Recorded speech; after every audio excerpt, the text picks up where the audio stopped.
The United States government has come to a grinding halt.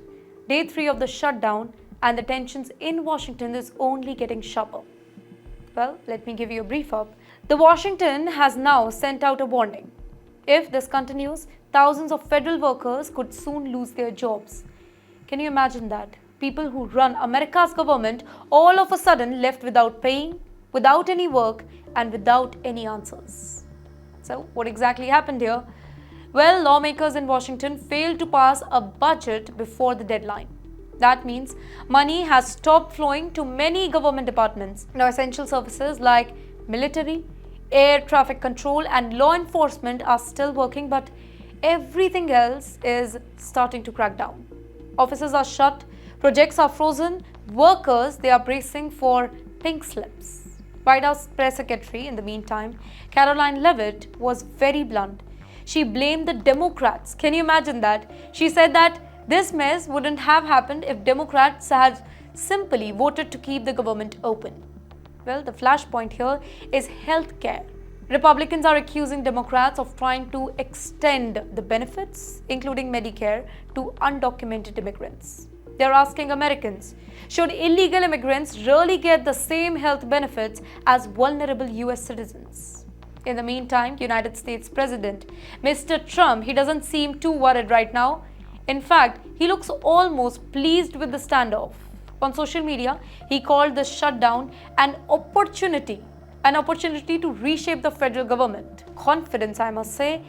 He is even meeting his budget director to discuss which program can be cut altogether.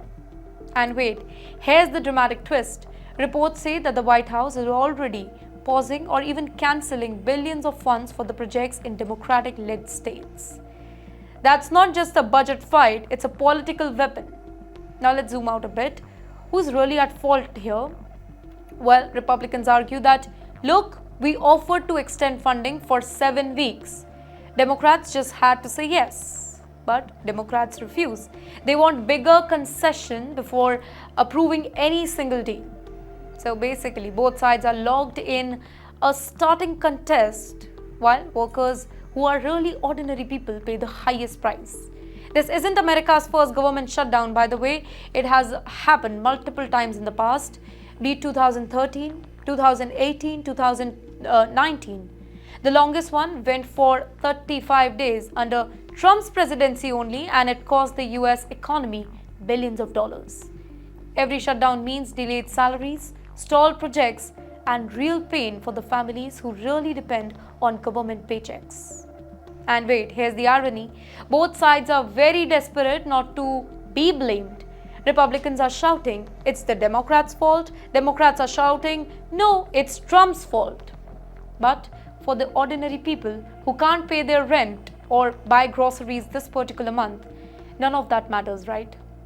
So, ladies and gentlemen, here's the bigger takeaway. This isn't just about numbers on the budget sheet. It's about politics. It's about power. It's about who controls the future of America. A shutdown in Washington's way of holding the country hostage until one side blinks. And as day 3 turns into day 4, the question is, who will blink first?